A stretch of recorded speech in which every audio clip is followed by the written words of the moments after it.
Good evening, everyone, and welcome to our Sisterhood Violence Forum. I'm not your enemy, sis. And so we are going to go ahead and get started. I am been so looking forward to this discussion for about a month now. 'Cause I think it's been about a month since I asked these wonderful sisters of mine to come together and let's have this discussion. I actually saw a post on Facebook where someone was talking about sisterhood of us. I said, you know what? That is a much needed discussion that we need to have. And so we're going to get started. I'm just excited to have all these wonderful women. Our discussion is going to be based on the text Enslaved Women and the Art of Resistance in Antebellum America. And that is by Dr. Renee K. Harrison. So I'm going to bring my wonderful guests on and I'm going to let them introduce themselves. And we are going to get started tonight. And if you are watching from YouTube, from Twitter, from Facebook, and you have a question, please feel free to drop it in the chat. We may be able to get to it or we may not. We do have some questions that were submitted by our registrants. And so we are just so happy to get started tonight. All right. Welcome, Reverend Sherry, Pastor Sherry L. Jackson. Welcome, Minister Kimberly. Welcome, Pastor Conley. I see you over there starting the Bible study for your new ministry. Dr. Jamie Eady in the house. Pastor Terrace, we have her in the house. And then none other than the incomparable Dr. Irie Lynn Sessions, the womaness herself. Thank you so much, ladies, for joining me tonight to have this discussion. I'm going to start with Pastor Sherry. If you want to go ahead and introduce yourself, and then we'll go to Minister Kimberly, Pastor Conley, Reverend Terrace, and then Dr. Jamie. Well, good evening, everybody. I am Sherry L. Jackson down here in Alexandria, Louisiana, and I am pastor director of the Healing Place Ministries of Alexandria, Louisiana. I am a chaplain at the Alexandria VA Hospital, and I just got a big promotion. I can't talk about it yet, but I'm excited about it. Yes. And also, I am the host of Real Women, Real Talk, where we talk about real, raw, and religious stuff on Sunday nights at 7 p.m. Central Standard Time. And this Sunday, we will be talking about death by suicide. Also, I am in the D-Med program at United Theological Seminary, where my focus is preaching women matter, overcoming patriarchal systems, and establish their best practices for affirming women called to preach. And two-time best-selling author. I'm excited to be here among these distinguished women. Thank you, Reverend Dolores, for having me tonight. Oh, we're so delighted to have you, Pastor Sherry. Come on, Minister Kimberly. Good evening. I am Minister Kimberly Johnson. I'm here in Philadelphia, the city of brotherly love and sisterly affection. And I'm a licensed minister at St. Matthew AME Church. I am an MDiv student at the Lancaster Theological Seminary, and I am just blessed to be amongst all of these great women of God. Thank Amen. you for having me, Dr. Reverend Dolores. Thank Ooh, maybe I you. just spoke something into existence there. Look, I receive it. Look, I receive it. I'm not ready to go get it yet, but I'm working on that part. Look, All go right. get your blessing. All right, Pastor Conley, come on, introduce yourself. Hi, I am Margaret L. Cunley. I'm still getting used to the pastor title since I am the newly haven't been installed anything yet, but all my mentors know that I just started a ministry called Common Community Church here in Atlanta, Georgia. I'm also a licensed clinical social worker in the Atlanta, Georgia area, a graduate of Clark Atlanta University and the ITC and Valdosta State University. So I'm just happy to be on this platform tonight with all the brilliant minds that I'm looking at and very excited about this discussion. Absolutely. A Praise God. brilliant mind yourself. Come on, Pastor Terrace. Yes, ma'am. That's y'all. That's my ITC sister and my panel sister. Y'all, we do panels together. We do all the panels together. Love it. Yes, God is good. I'm Reverend Terrace Broughton Robinson. I'm outside of being a graduate of the ITC. I'm also now a student, a doctoral student at Payne Theological Seminary. And as a fifth generation AME, I'm very proud to say that that is the oldest freestanding HBCU seminary in the country. And so I just want to thank God for the opportunity to be a part of this panel and to represent that lineage of knowledge. Amen. Amen. Come on. Is there a doctor in the house? Amen. Thank you. Dr. Jamie. This is how I typically, hopefully you can hear me introduce myself. I am the daughter of Inez Brown Hill, the granddaughter of Alberta Brown, and a cousin of Pauline Bennett. Those three women, although two of them are not here with us today physically, have really poured into my life and helped me become the person that I am today. I am the founder of Thoughtful Transitions, which is an organization that helps people navigate grief and loss, helps people remember themselves whole. I am the director of program development at ANELDA. That's the International End of Life Doula Association. We're really trying to help people talk about death, stop fearing death, and also learn how to see death as a possible way to new birth and new life. And so I am glad to be here today. I am an associate minister of the St. Paul's Baptist Church, and I serve as adjunct professor at Lancaster Theological Seminary, Missio Seminary, and the Colgate-Rochester Crozer Divinity School, which I received my DMin from. Glad to be here with all of my wonderful sisters. And I'll pass it to my CRCDS. She came before me, amen, but I followed in her footsteps. So Dr. Irie Lynn Session. Hello, my beautiful sisters and everybody out there in social media land. Thank you. I am Reverend Dr. Irie Lynn Session. I was born in East Texas, but raised in New York City housing projects. I am the daughter of Mildred Moss, the granddaughter of Irie McKinley, and that name Irie is from Jamaica Man, and it means everything is all right. I am currently co-pastor of The Gathering, a womanist church in Dallas, Texas. I am also the founder and CEO of Dream Big Coaching and Consulting, where I provide one-on-one coaching, corporate and nonprofit anti-racism education, prophetic preaching, and transformational teaching that's designed to support Black women's flourishing. I believe that I'm so excited about Black women overcoming barriers to success, helping them to leverage their professional expertise, experience, and spiritual gifts in order to live their dreams, transform the world, and get paid while doing it. Because I believe that when Black women flourish, everybody else can too. All right. That is such an awesome way to start our panel tonight. Thank you so much again, ladies. I appreciate you all for joining me. And so I am going to start by defining what sisterhood violence is. And this term was coined by Dr. Renee K. Harrison. And I want to start with a quote from Judy Grahn. And she said, "No one can humiliate you like one of your own." So I want you to sit with that for a moment. And so when we look at sisterhood violence, according to Dr. Harrison, sisterhood violence focuses on negative behavior patterns among enslaved women.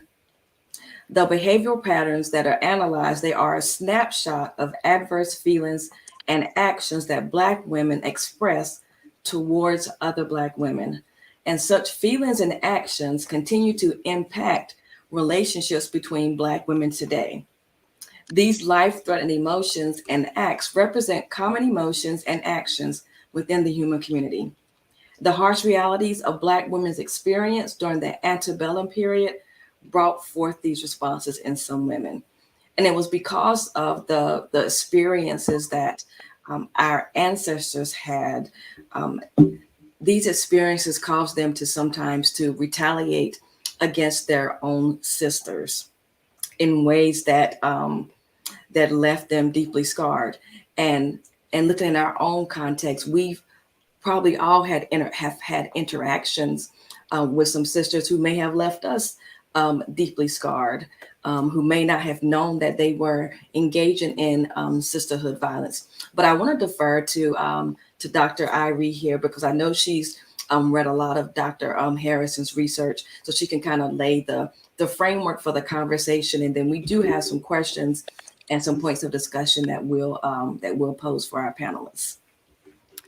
Thank you so much, Reverend Delois Prince, for this conversation, and for also acknowledging Reverend Dr. Renee K. Harrison, because, you know, that is another way that we perpetrate sisterhood violence, right? By not citing Black women. And so I didn't want us to have this conversation and act like, you know, we came up with this term or not acknowledge her. So I thank you so much for doing that. Let me say that one of the things that I appreciate about learning and hearing this term, sisterhood violence, was that it gave language to something that I know I have experienced, and, you know, quite frankly, if I'm to keep it a buck, I have perpetrated. So it was good to also hear sort of the origins, or a origin of it, right? That it was rooted in white supremacy, right? It was rooted in slave master, patriarchal white capitalism trying to pit Black women against each other, right? And so who benefits when that happens? We don't benefit, right? But the people in power and control benefit. And that's the kind of thing I want us to think about. But I want to read this quote from Dr. Harrison's book, Enslaved Women and the Art of Resistance, from Audre Lorde. And she says, Black women were born into a society of entrenched loathing and contempt for whatever is Black and female. I want to say that again. Black women were born into a society with entrenched loathing and contempt for whatever is Black and female. We are strong and enduring. We are also, as Delois said, deeply scarred. The culture of violence that slavery created made it almost inevitable that violence would emerge between Black women. And so that is the foundation for this conversation, right? As far as I see it, right? To understand and to think about the ways in which the powers that be, whether it be white supremacy, whether it be patriarchy, seek to, and maybe not even consciously all the time, right? But seek to pit women, Black women in particular, against each other, and how we allowed ourselves to be tools of that. Wow, thank you so much, Dr. Irie, for setting that framework for us. And that quote is so poignant because, you know, I have had my own experience where violence was perpetrated against me by, you know, another sister. And I want everyone, if you've had an experience, I want you to quickly share about that experience. But, you know, I didn't even introduce myself, and I am so sorry, y'all. I am Reverend Delois Prince. I'm the founder of Delois Prince Ministries and Sisters Inspiring Sisters Through Excellence, Resilience, and Sisterhood. This Facebook community that I've started during the pandemic. We are now over 600 sisters strong, and it is one of my goals to provide platforms and opportunities for my sisters in ministry. Because as someone who's been in ministry for about 20 years, there were years, like whole years, when I didn't have a single ministry opportunity. And so I know what it's like to not have opportunities. And so that is one of my goals as I help my sisters, lift my sisters up as a part of Sisters. All right. So I'm going to start with Pastor Sherry, would you like to share? Do you have an experience you can share where you were the victim of sisterhood violence? You know, honestly, this is the first time that I have heard this term, but it's not the first time that I've experienced it. As I think about sisterhood violence, when I've experienced it, it's always in situations where there seem to only be enough for one. Mm. So when I think about even in the church situation, at the particular church that I was affiliated with, where all the women in ministry came because it was the place that the pastor accepted women, right? And so when there were opportunities, we were all there, but the opportunities were scarce. So when one got one opportunity, it seems that there were others who were trying to throw, I'm gonna use the term shade, and pull down and cause disruption. And Mm. I often see it when it's scarcity, when it appears to be scarcity, when it's just room for one. And instead of us banding together, we tend to pull, everybody's going after the same crumbs. So that's when I see it most. And now that I'm thinking about it and learning this term, again, it's a new term for me, and I'm glad to be in this discussion with these sisters who can really shed light on it. But as I think about it, more than likely, I have caused some harm to my sisters not having the language for it. But it boils down to scarcity when I see it the most. And you know what? And you and Dr. Irie have, both shown, maturity here, because even though you know that it has been perpetrated against you, you realize that you have been the perpetrator as well. And I think that is so instrumental to our growth as women, and to eliminating Yeah. sisterhood violence. All right, Minister Kimberly, do you have an experience you can share where you were eitherwise perpetrator or perpetrated? Well, I freely admit it as a younger woman.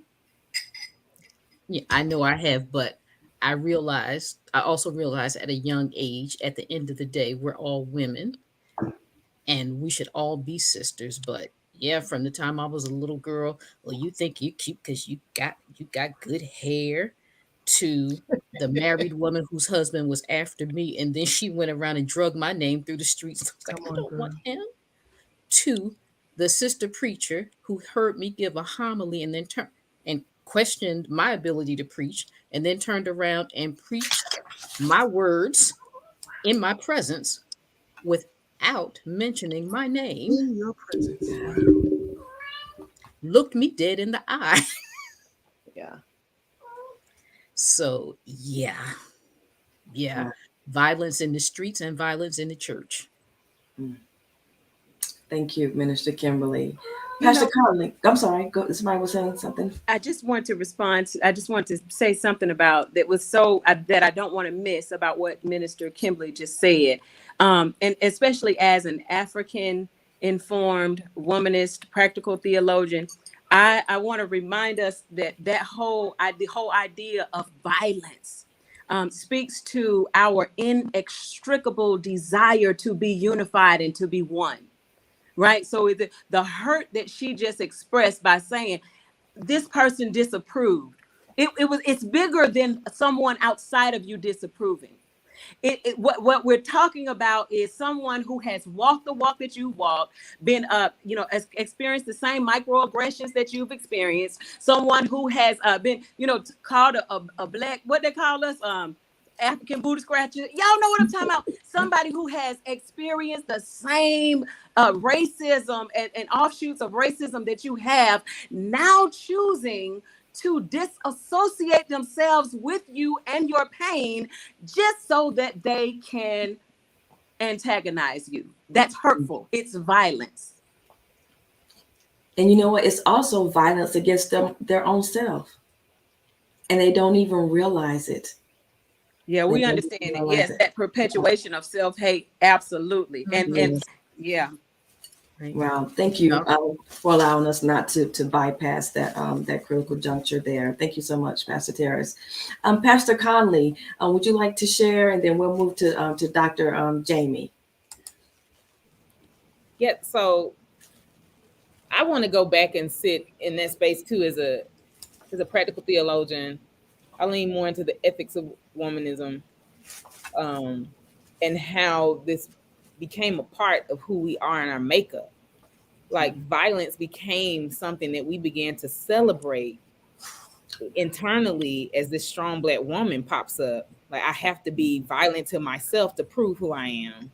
And Wow. then externally, it's see how far I can push you off the edge so that I can shine and be. And so now practically, what does that look like in our bodies as we find out disease and dis-ease? How does that look like in family systems? Externally, when we are trying to figure out what's going on with our children and our relationships, what's going on with that external space and family, because at one point, Black women, I still think we are the glue of family, which is even a horrible statement to say there. Because what if we lose our stick power? Is what one of my clients said to me one day. Like, I don't have the ability to stick anymore because I don't have anything glued inside. That is scary to think of that, but that's also violent. Is if I can just start ripping pieces off of me to fit into a society as it ever evolves and emerges, because I got to fit this. And so not only do I have a self, and we use self-hatred, but I want to lean more into maybe an antithesis of a Bell Hooks when she argues against telling people they don't love themselves, but we don't see the hate that is already in there. And so because we've been taught that that's a gift, when we push, go to prove how great we are, we miss how we're actually harming ourselves and unable to connect with our brothers and our sisters, more so our sisters in this discussion, to see how we can come up instead of being against one another. So I'm excited to see where we're going to go with this discussion, because this too, as Reverend Sherry said, I call it Dr. Sherry, this is the first time I heard this term. And when I went to go look up the work of Dr. Harrison, I was excited to see also she talked about this inward violence space. And I said, oh, okay, I know about that, because that's internal family systems. Y'all know I preach that all the time. This is a part that's trying to take me out. But what's the wound behind the part? What is that wound that is sitting there and the burden on top of the wound that the part is even carrying? We got to learn how to release and get back to where it is. Not put it on the altar and pick it back up at the church because we done cried and snotted. But how do we burn it up, put it in the water, let it go, give it back, because it didn't belong to us. Yeah, that is so true. Thank you so much. And Reverend Dolores, I know you're going to go to Dr. Jamie, but can I just say this? Since Pastor Margaret said, what is the wound behind the manifestation, right? Because I think that if we can step back and realize that it is something behind that before we react. So when I think about the scarcity thing, right? And we are all trying to get the same crumb, so to speak. If I think about perhaps that woman who's had to deal with scratching, trying to get all her life in the family, out of the family, at work, and all those places, that's going to spill over in the church too. That's going to spill over in every part of our lives. So if we could pull that back before we go, before we, go into the violence, I think that will help a whole lot. I'm sorry, Dr. Jamie. No, that's okay. That's okay. As I'm listening to my sister speak, a couple of things pop to mind, right? First, you've already talked about scarcity, right? So for me, it's like retaliation versus survival. If I think this is what I need to do to survive, then I will do this. Whiteness, sort of as a social construct, is parasitic. It devours and destroys everything it comes in contact with. We've been socialized under a system of whiteness, right? A system that has defined what it means to be human. Although not human itself, has defined, right, what it is to be human. And so if I'm looking at whiteness definition of what it means to be human, it means that I must own, right? I must have and own everything in a sense. Like I gotta have it, right? And when someone, I'm sure I have done things to folks, and I'm certainly trying in these days not to hurt folks intentionally, and to be open when my sisters, my brothers, my non-gender conforming siblings come and say, sis, that was foul, like that hurt me, and I want to sit with that. But if as a Black woman, I have been socialized under a system that says this is what it means to be human, this is what it means to be successful, and that means I must operate like the system that is parasitic and devours and destroys everything, then of course I am going to devour and destroy everything around me, including myself, right? It's inward destruction as well. And the only way to figure out that there really is no scarcity, right, is to disconnect yourself from that system in some way. But that takes intention. And in our churches, our churches operate from the same perspective of scarcity, right? And so if it's scarcity here and scarcity there, then in the church, yeah, I want to be the only woman. How many slots you got for women for 7 last words? 1? Yes, I want that. I want that slot. How many people can teach Bible study? 1? Yes, I want that slot, right? Because I believe that there are no other opportunities. The blessing of sort of this conversation and in some of the relationships that I have cultivated as an adult, right? Because that's another thing. Sometimes we have friends from high school and we grow older and never even allow ourselves to be open to say, I want to introduce some new things and new people into our worldview, right? So as an adult, I have met and cultivated relationships that have made me sit back and think, have I always been a great friend? No, I have not. I have been the friend who thought I had all the answers and wanted to fix all the problems when my friend just wanted me to come in and listen. That is violence. I have been the friend who has said, oh, girl, you need to leave him alone. He ain't no good for you. When really what I should have said to my sister is, I can see how much you love him. And it hurts me that he's hurting you, right? So it's all of these kinds of ways that we enact violence. It is because we've been socialized to do so.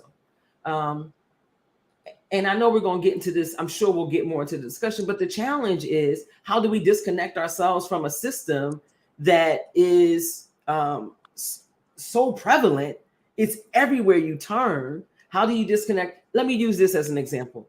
Folks say that everybody, and I'm not knocking, like folks have PhDs, folks have EDDs, folks have DMins, and there's, right, scarcity says, well, only PhDs can get these opportunities, right? And so everybody with a DMin then either does 2 things, talks bad about folks with, maybe not 2 things. We talk about folks with PhDs, right? We enroll in a program to get a PhD ourselves, knowing that we really don't have an idea of what we want to do with it. We just don't want to be excluded from the stuff. Or some of us sit back and say, well, what is my thing? And maybe I can do my thing without a D, right? Like that is how we begin to stop enacting violence, is when I begin to figure out how to make me whole.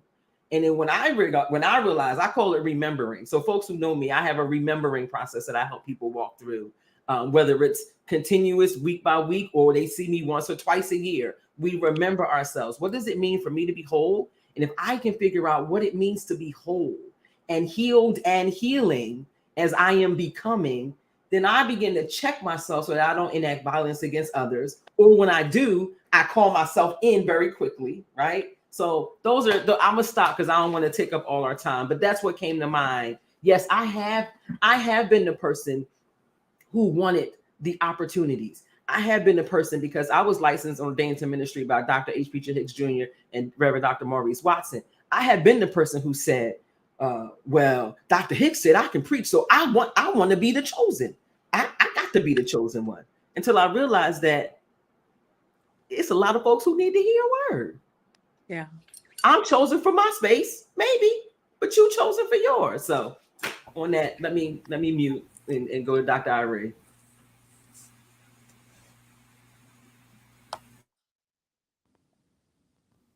Okay. Yeah. Y'all saw what I put in the private chat. Dr. Jamie got me remembered in one session. That's all it took. I thought I was gonna need to see her, but anyway, that's a whole nother story. That's I outed myself right there. I broke my own confidentiality, but I could do that because it's me. So I think for me, it goes back to what I think one of y'all was talking about. Maybe it was Dr. Jamie, about being socialized, right? Being socialized into a system of white supremacy, right? And a white supremacist culture, right? So in that culture, what do you have? You have perfectionism, right? Competition, capitalism, all or nothing thinking. That's what's in our survival kit. That's what's in our DNA, right? So when we feel threatened, when something about us on the inside feels threatened, then that's what we go to, whether we Christians or not. That's our automatic response, because we have been enculturated, socialized into this system, right? And we have internalized the white supremacy, and we've internalized the patriarchy, and we have internalized the misogynoir, right? That's the hatred of Black women, not just misogyny, but a specific kind of misogyny that is directed at Black women, right? And so most women who have internalized patriarchy don't even realize that's what we've done. We don't realize it. So it's like Malcolm X said, we've been hoodwinked, we've been bamboozled, we run amok. We don't realize that that's what we are operating out of, right? Which makes it so insidious and difficult to disrupt and to dismantle. Now, I have spent the last, 20 or so years celebrating Black women, right? That's my life. I want y'all to win. I want us to win. My t-shirt says, I trust God and Black women. Yeah, let me get it. You can't see it. Reverend Camilla Hart Sharp made this one for me. Now, while I say that, the areas in which I have perpetrated sisterhood violence, and it goes back to what y'all were talking about. I think Pastor Margaret was trying to help us get into, what's on the inside, the wounds, the trauma, right? I had my sisterhood violence, my perpetration of sisterhood violence has to do with patriarchy. And let me tell you what I mean. So I have father hunger, right? Father hunger, abandoned by my daddy. My stepfather was a heroin addict. So there was not that emotional connection. So there was this something within me, right, that longed for that. And for me, that means that it involves a man, right? If I can get a man, to stay, to not leave me, or if I can get a man who may be in another relationship, but is expressing some interest in me, and if I could get him away from her, you see the pathology in that?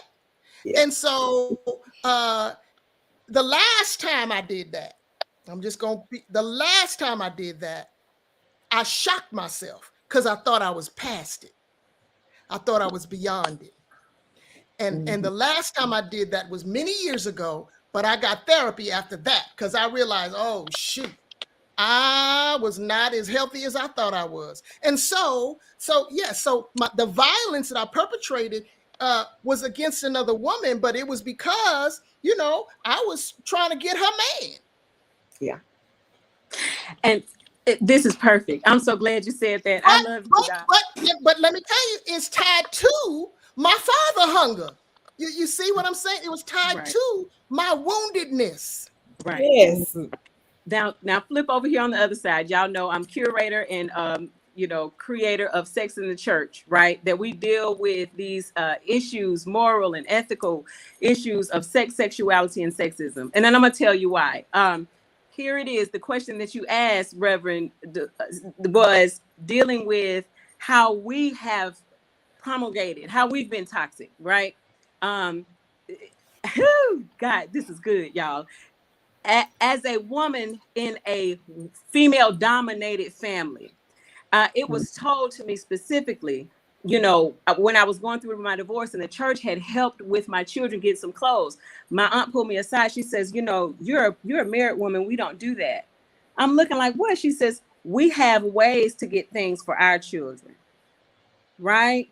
So this is telling me that you were not raised to get handouts. You were raised to make certain that you could optimize on every single quality of your femininity. And if That's you right. cannot, then you're not the woman. You're not a woman.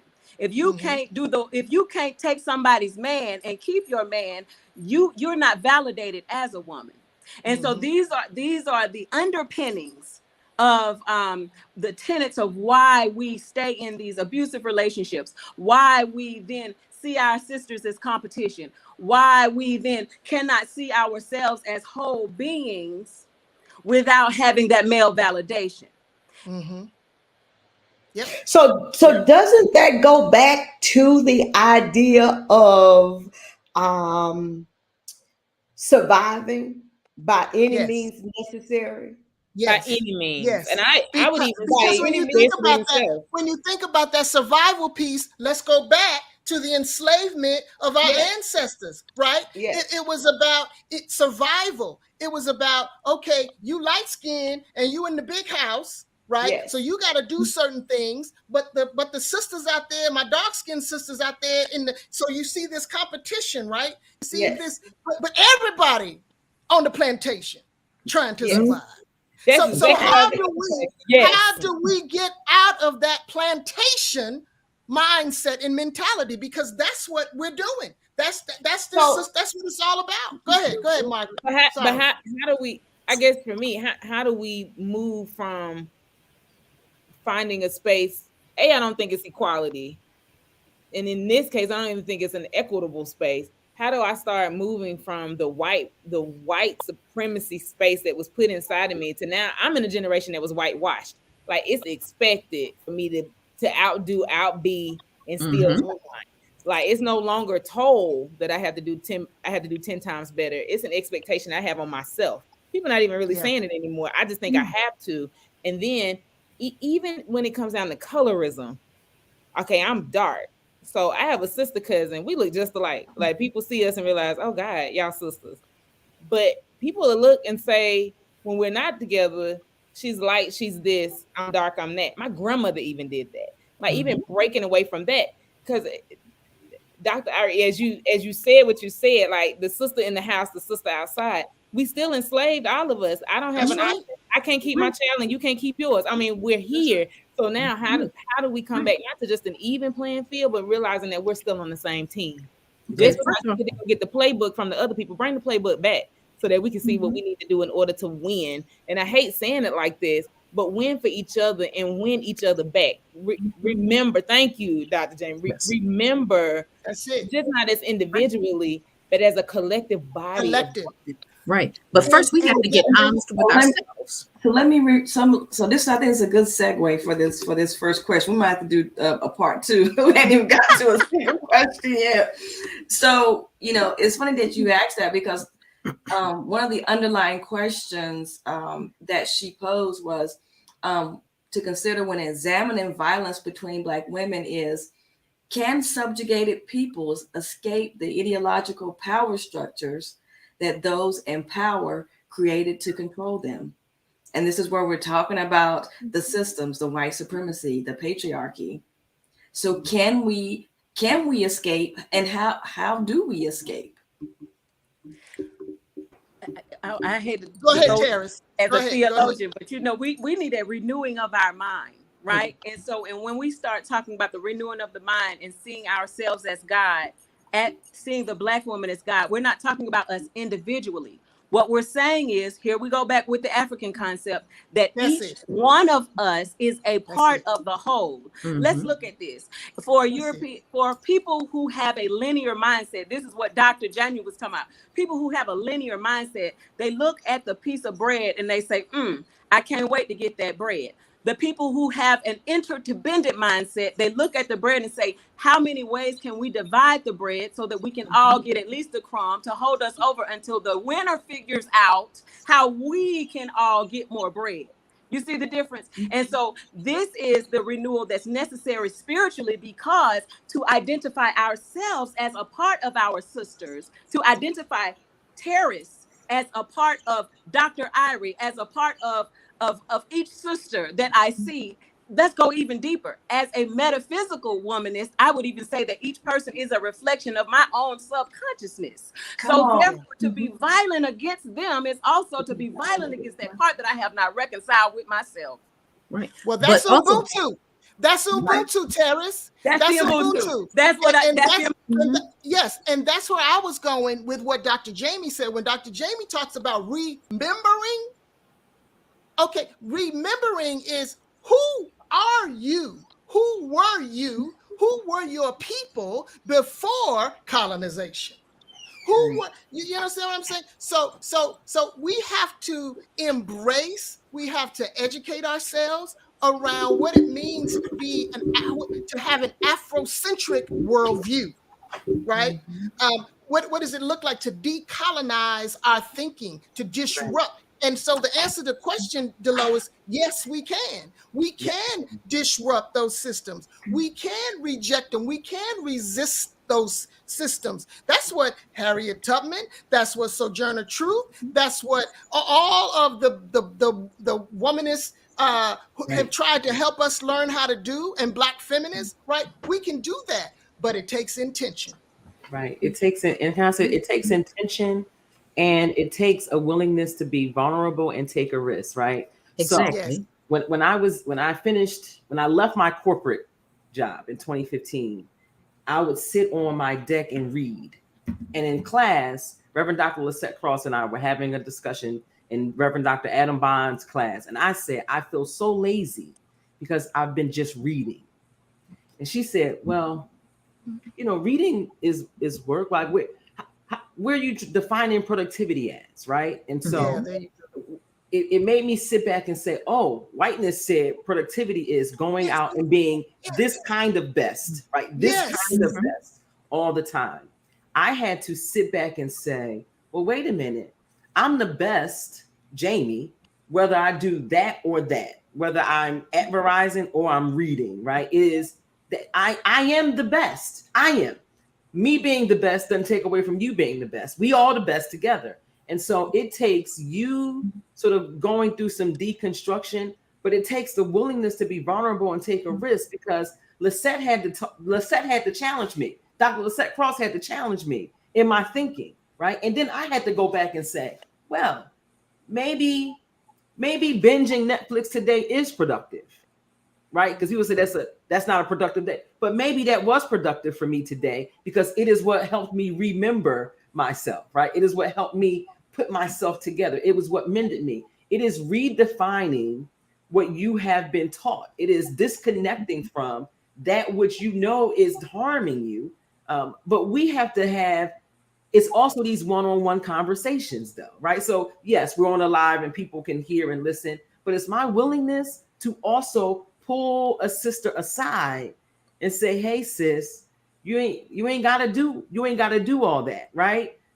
It's my willingness to do that for somebody else so that they now have something to go home and think about. Well, wait a minute. She said that I could sit home on a Tuesday and just sleep, and that's okay, right? It is our willingness to engage in these kinds of conversations with each other. But we got to redefine. It is, who told you had to be this? How do you redefine who you are with a God view? How do I redefine who I am with the God view? And when I can do that, that is when I realize that Pastor Margaret really can't take my space. She can't. No, nobody can be the death doula Dr. J, because I am the death doula Dr. J. it might be some other death doulas out there, and there's plenty of other doctors out there, and I know it's folks named Jamie out there, but none of them is this death doula, Dr. J, because I have learned who I am. Not perfect, becoming, right? And that is the work of, that is deconstruction. Deconstruction is not, we're going to rip the system down. That's actually not what deconstruction is. Deconstruction is, let me get into your mind and help you think differently. And now you're going to go out and talk to two people. And you're also going to, if you are a caregiver or a guardian, or you have children, you are also helping them learn how to live differently. When you learn and do different, the people who are in your circle can learn and do different. And that's how we begin to make the kind of change that I believe we're looking for. And I know, can we let Pastor Kim, I think Kim was trying to say something. Yeah, go ahead. Right. And to piggyback on your point, we have to get real with ourselves first. We have to look in that mirror and say, and look at the ugly truth of, of who we are sometimes. Because I also have a master's degree in clinical social work from the Bryn Mawr College Graduate School of Social Work and Social Research. And, it hurts. It hurts to look at ourselves and admit the ugly truth sometimes. But until we do that, until we look at ourselves and be willing, as Dr. Jamie said, to do the work, to remember ourselves, to remember who God said that he made us to be. Because when God made each and every one of us, he looked at us and said, she is good. Until we can do that with ourselves, we can't think about doing that with anybody else. And unfortunately, some of us have been so wounded and so scarred that even if another sister comes to us in love and say, you don't have to do that, you don't have to put that sister down, you don't have to drag her name through the mud, they can't receive it. But that, that's where it starts, because we are egocentric creatures. If we don't get it in our heads first, we can't do anything to help our community. Go ahead, Pastor Sherry. You was going to say something after Minister Kim. Yes, I was. And we are talking about other sisters outside of the family sisters, but let's talk about mother-daughter passed down. Oh, see, we need a whole different hour for that. Right. The lowest, we're going to have a part 3, but go ahead. It's a series. I asked the question, Coach Sherry. Well, I was going to just say this, sometimes because our mothers could not see different things for themselves, they have a hard time seeing it for their daughters. Yeah. I was so excited today to give some news to my mom, and she couldn't receive it because she could not fathom that part. She would never, and she kept saying, well, I don't like that place. I've never liked that place. I said, but you're not going. You're not the one that's going there. You don't have to go there. And so she said, well, I just wish you wouldn't do it. And it's because of her fears.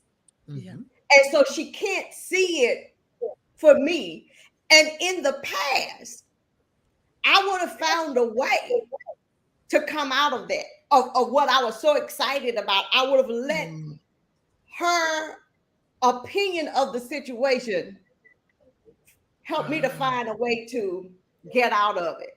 So the violence is coming down, not in a sense of I'm doing this to hurt you, but it is hurting you. Right. I'm doing it to protect you, but because I was right. Because that's really what in many cases, our mothers, our guardians, grandparents, in many cases, it is done in their mind to protect you. Example, a little boy running across the street almost gets hit by a car. Mom snatches him. He starts crying. Now, mom says, stop crying, get yourself together. She says that like you're safe.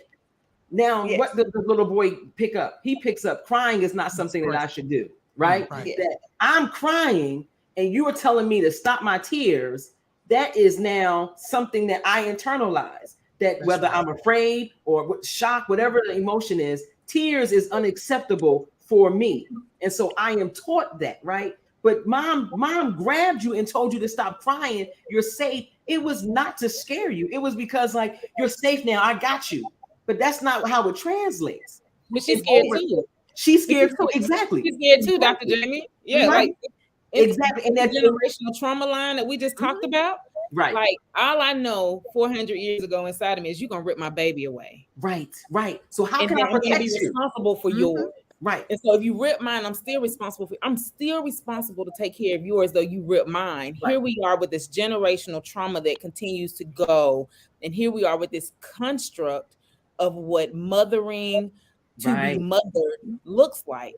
It's about by any means necessary. So even I have committed violence against another woman, and so have women committed violence against me, but it's by any means necessary because what I have in my hand, you're gonna rip it away from me, and I'm gonna have to nurture what you have. So we see that now play out in church. We see that play out in business world. I'll go back to church first. You can't have my members. You talking, Girl. girl. Go, Doc. You Sure. don't own Something anybody. true. So this construct that has been built outside of the human makeup that is the image of God is how we live.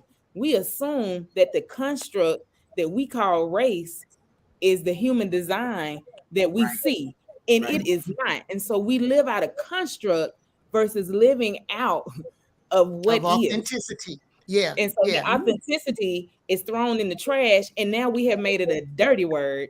And we would rather live in construct because if I can redefine construct if I'm the owner of the construct. I can keep Exactly. making you low. I can make you high. I can make you whatever I want you to be because I'm defining and I'm constructing. The fact that we even have to deconstruct and Right. reconstruct consistently Right. in the evolution of humanity is crazy because we didn't make a human. Right. But we did create race. We did create gender. We did That's create right. these things. We did not create the sex of someone, but we Right. defined gender.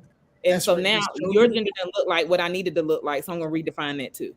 So this is another way to tackle, how do we do this? Stop this violence. One, stop living in the construct thinking that is the weight of who we are. You can redefine that all day. Yeah. So Yeah. you Can don't I, own I anybody. with something Coach Sherry said something that I don't want to skip over. Reverend Sherry, you said that there was a time Right. Yes. when your mother would have shown some disapproval to what you were doing, and you would have figured out how to not do what it was you How to wanted to not do. So help us out and help our viewers out into know what made the shift. What shifted in you? The shift was I had to recognize that what not only she, but my grandmother too, both of them together were trying, it was about protecting me, and not that they did not want me to do something. They were proud of me. They were excited about the opportunities. And then after I would just go ahead on and do it, they were like, that's my girl. That's my girl. So when I realized and not take it in that they just don't want me to do stuff, and it was really their fear of, because my grandmother had never lived anywhere other than Louisiana.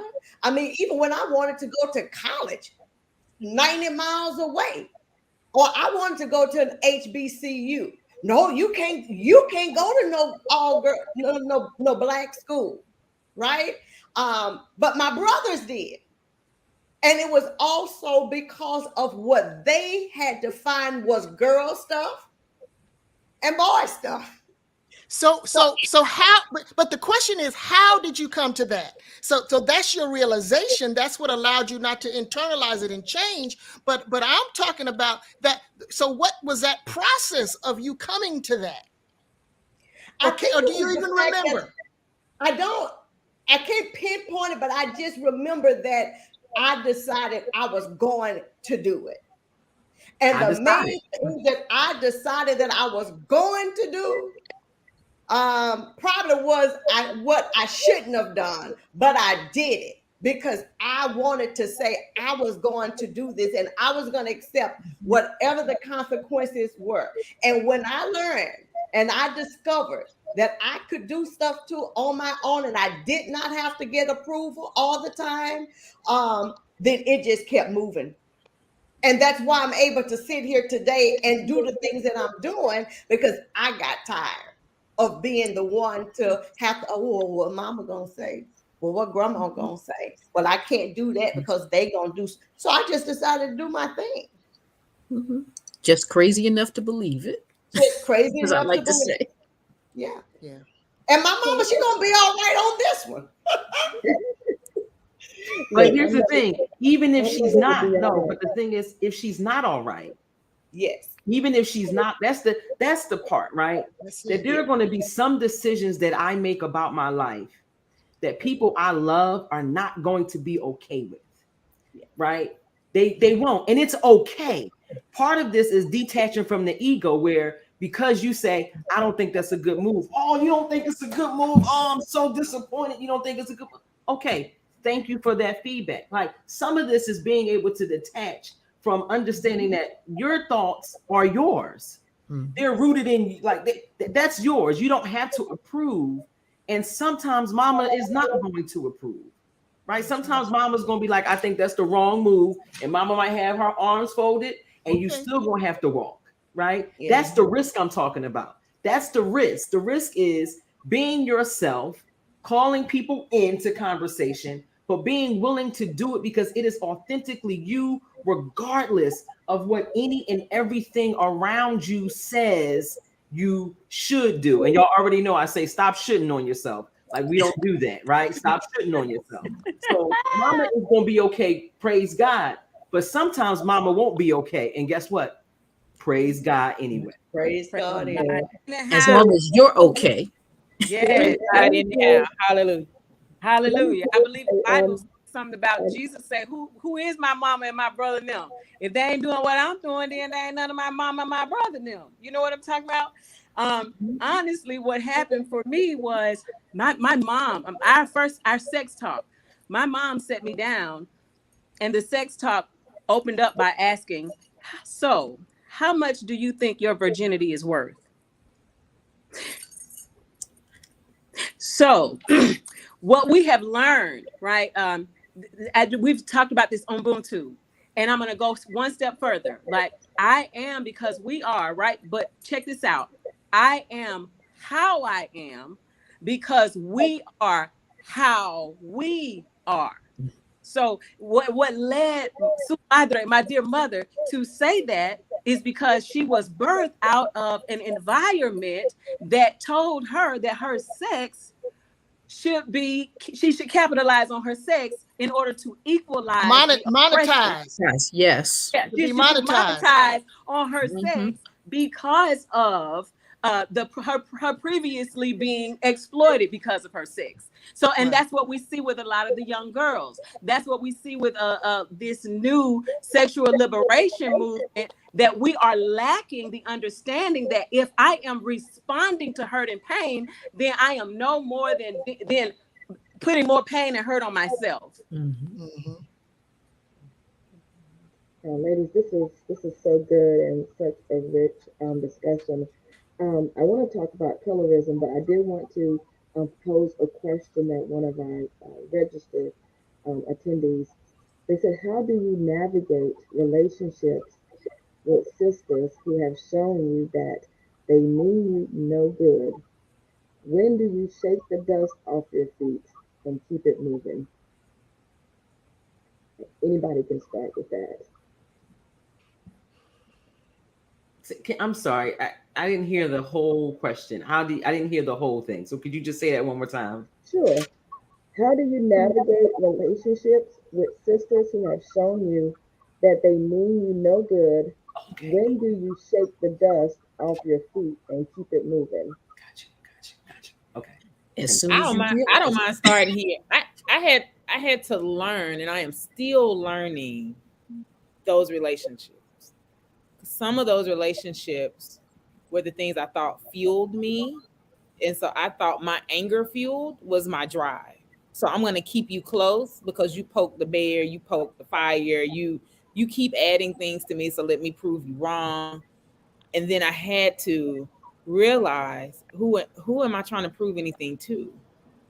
I didn't even recognize my accomplishments. So now I started doing this internal violence because I'm trying to prove this sister wrong by keeping her close so I can hear the negativity she's about to speak. And then I had to start, and I'm still learning that I needed to release that. And that was also attached to is Reverend Sherry said, it was attached to my mother. And then I had to travel back ancestrally and realize this was attached to my great great grandmother, down to even colorism. And so my great great grandmother told my grandmother, Margaret told Margie, you're not going to be anything because you're dark. Her other sisters were light. Margie said, okay. Margie told my light skinned cousins, y'all are going to be something because you light.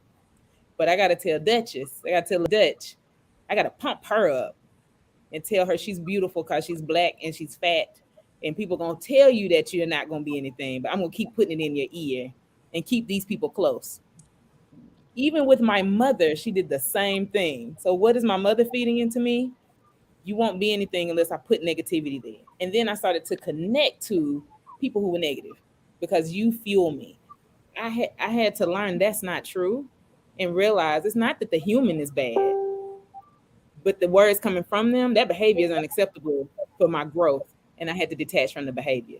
Do I still talk to some of these people? Yes. Do I take their words as gold? No, because they're not for me. It has nothing to do with me. And so I move forward. I want to respond to this, and you all have to keep in mind that I am a 63-year-old woman, and there are some things that I'm just not doing anymore. So to answer this young person's question, how do you navigate relationships with sisters who have shown you they mean you no good? When do you shake the dust off your feet? I shake the dust off my feet as soon as I realized they don't mean me no good. As soon. What did Maya Angelou say? When somebody shows you who they are, believe them the first time. I don't always believe them the first time, but when it clicks in my mind that they don't give a crap about me, I'm done. I keep it moving. I have learned that because I value myself. I value my peace. I value my well-being. I value my essence. I value my energy. And if you don't, that's okay. But we don't have to, we're not going. No. See, our problem is we've been theologized wrong. Right? We've been theologized wrong. Look, forgiveness doesn't mean reconciliation. Thank you. Forgiveness doesn't mean that you're going to still be ride or die with me, right? Forgiveness means it don't mean that, right? It doesn't mean that I got to keep pursuing somebody who is showing me by their actions, for whatever reason, that they don't care about me, that they don't care about what I think, they don't care about my feelings, they don't care about my emotions, my perspectives, and they don't have to. See, that's the other thing I've learned, right? I've learned, look, do you. It's okay. Everybody ain't gonna like me. Everybody ain't gonna want to be around me, and that's okay. It really is. You got a right to your choice of people that you want to, be friends with, and that's okay. It does not diminish who I am. Don't take nothing from me. Amen. So, yeah. Thank you, Dr. Irie. Because I tell people, I said, where in the Bible does it say that Mary invited Pilate, Herod, and Caiaphas over for tea? Y'all done came over here to preach now. Look at these social workers preaching. Let me get off here. Listen, I'm a firm believer in I'm at this point in my life, I am Yeah. too old to keep negativity and toxicity in my orbit, in my circle. Look, because we're like sponges, whatever we're around, sooner or later we're going to absorb.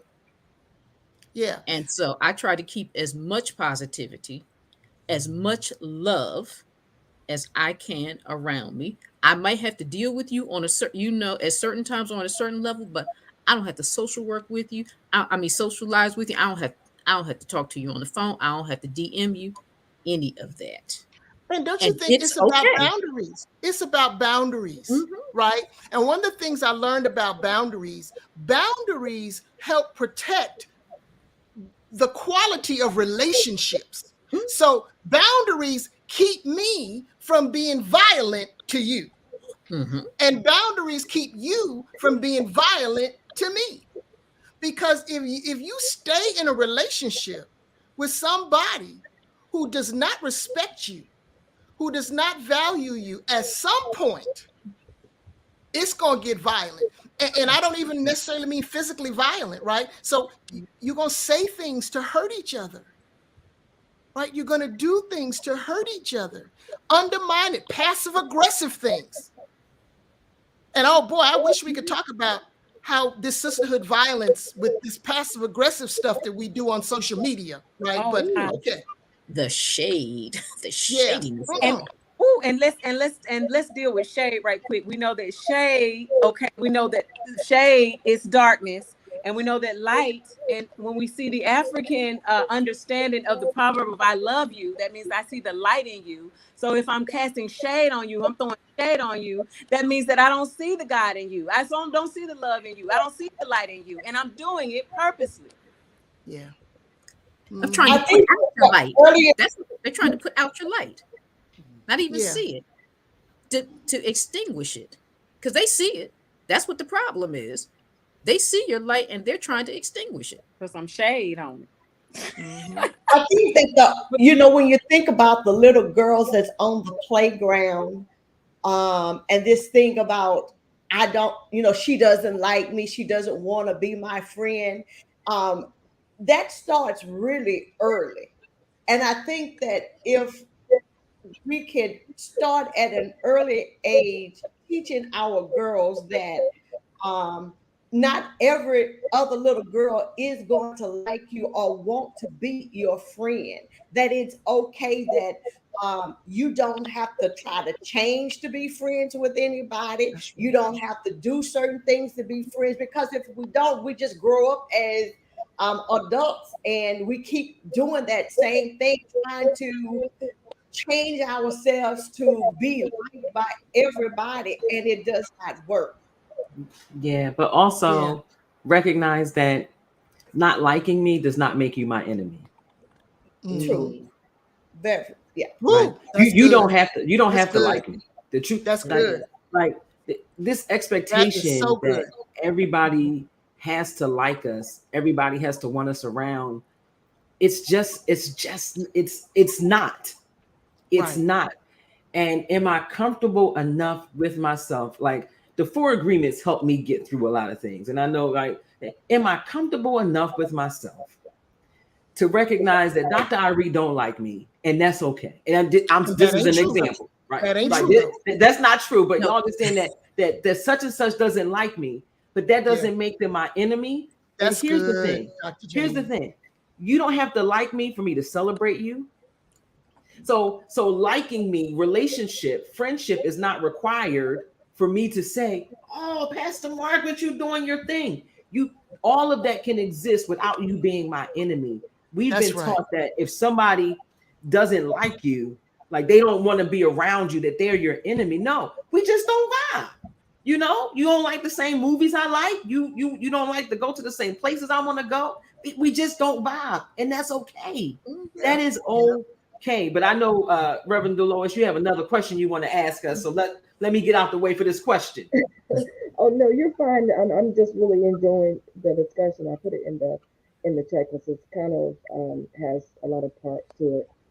How can we learn to avoid and stop bringing unhealthy patterns of relating to other sisters into our present relationships.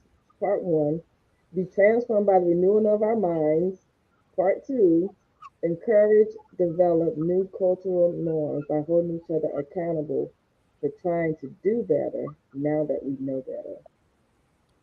Can I just say something? She answered the question. Listen, Yeah, listen. right. The Answered first the part is question. the question, And she, and and the she rest did, of it and is she the did it, answer. and she did it in order. She answered the Did question. it in order. I mean, Yes, this is what you do, sis. that is it. Why I say that to myself, I was like, well, you renew your mind, you Yeah, encourage and develop Repeat new it back. cultural norms, Mhm. you yeah, hold each other accountable. Like that's the that's answer. it. I And That's when what literally you you was do. know gonna better, repeat that you what better she said. do better.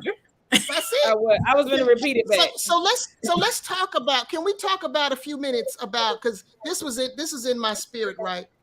This hold each other accountable. Mm. This hold each other accountable. Dr. Jamie said that just because I don't like you or I don't rock with you or whatever doesn't make you my enemy. Doesn't make another sister our enemy, right? Mhm. So also, if I see Dr. Jamie and Dr. Jamie is, maybe she said something or did something that, from what I know about her, that's not consistent with I know who she trying to be. And I call Dr. Jamie and I say, sis, here's what I saw. This is how it come across. Is that what, if just because I hold her accountable doesn't make me her enemy either. Oh no, Lord, no. See, that's the piece I think that we are, where we miss as Black women, where we miss the mark. Because we don't go to each other like we could, like I think we ought to. We Yeah. go to everybody else. We post on Facebook. We do this passive aggressive stuff, but we don't go to the people. We Right. don't go to our sisters and say whatever the concern is. If it's I heard, Dr. Jamie, that you said this about me. Clear it up. Right. Clear it up. Clear it up. And that has to do with our own insecurity, and again Yes. with the whole thought of scarcity, right? Yes. And the whole idea that you can call me and say that maybe you said and or did something that either was out of character for you or hurt me or hurt something. Like, Jamie, listen, you said this and I don't think that was the thing. That actually says I love you, right? That Yes. not only does that not say you're not my enemy, but that says I love you and us enough to risk what might happen in this exchange. That's right. To That's call right. you in, right? So when we change the language, I want to call you in. I mean, I don't say it like that, but instead of we say we calling people out, we calling people out. Yeah. But what about bringing people into?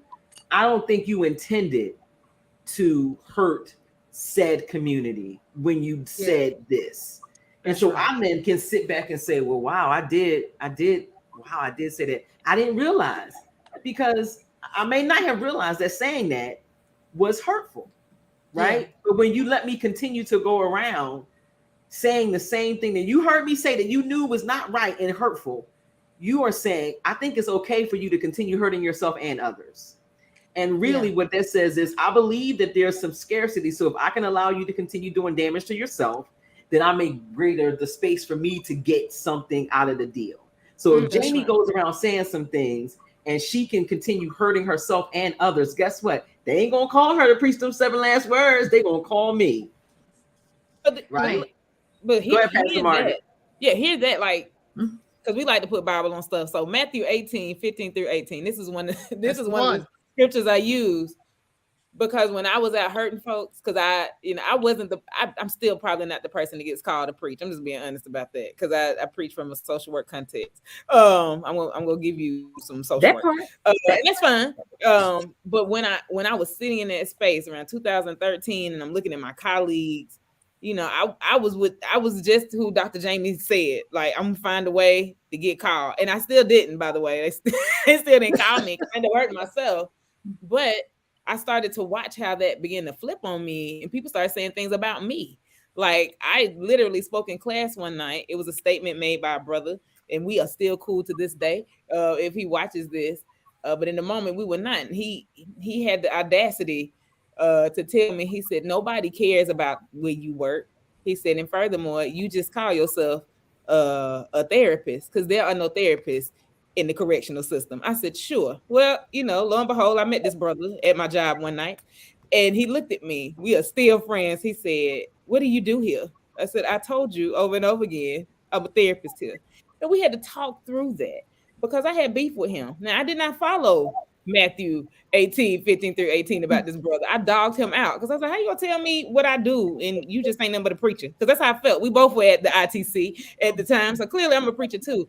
But then I realized how well this works. One, if you got some issues with someone, you don't have to like someone, period. That Jesus didn't like everybody. Clearly, he didn't like the woman that was trying to get her son healed when he said, I don't give dogs crumbs. Y'all go read it for yourself.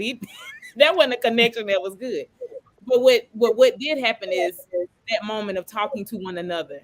When we did, it did not spread out to anybody else. But if it has to, then you have a collective group of people. That's why that collective healing has to happen, because something is wrong when you're not able to communicate with one another. You don't have to like me. We got to be able to communicate as a people.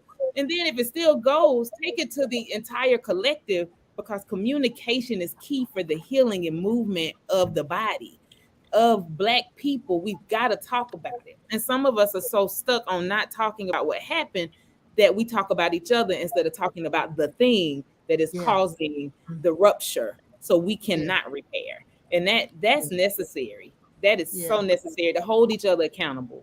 Because accountability doesn't mean you look like me, you act like me, you smell like me, which is what sometimes the church has taught. It literally is, I want you to see you because I am you and you are me. And so if you see yourself, I can see myself, and we can represent image well. And Can I add another Bible? Can I add another Bible, some more Bible to this? Because Margaret, Matthew 18 used to be my favorite for this going to people, until I read, for some of us who use the New Revised Standard Version, the Deuterocanonical Apocryphal literature included, the book of Sirach, Sirach is my favorite one. Here's what Sirach chapter 19, verse 13 through 16 through 17 says. Listen to this, y'all. Question a friend. Perhaps she did not do it. Or if she did, so that she may not do it again. Question a neighbor. Perhaps he did not say it. Or if she said it, so that she may not repeat it. Question a friend. For often it is slander. So do not believe everything you hear. A person may make a slip without intending it. Who has not sinned with their tongue? Question your neighbor before you threaten him, and let the law of the Most High take course. Question. So what the writer is saying, have the conversation with people. Go to the person, check it out. Maybe they didn't say what you think they said. Or maybe they did, and you can fix it. That's Bible, y'all. Right. I wish we could do, and that's how I try to live my life, right? Yeah. Going to people. But y'all down here in Texas, folk ain't used to that. Well, you got to think about it. You're too aggressive. In order to go to someone, you have to be at the therapist in the room can agree with me when I say you have to be at a certain space of wellness in order to even address somebody.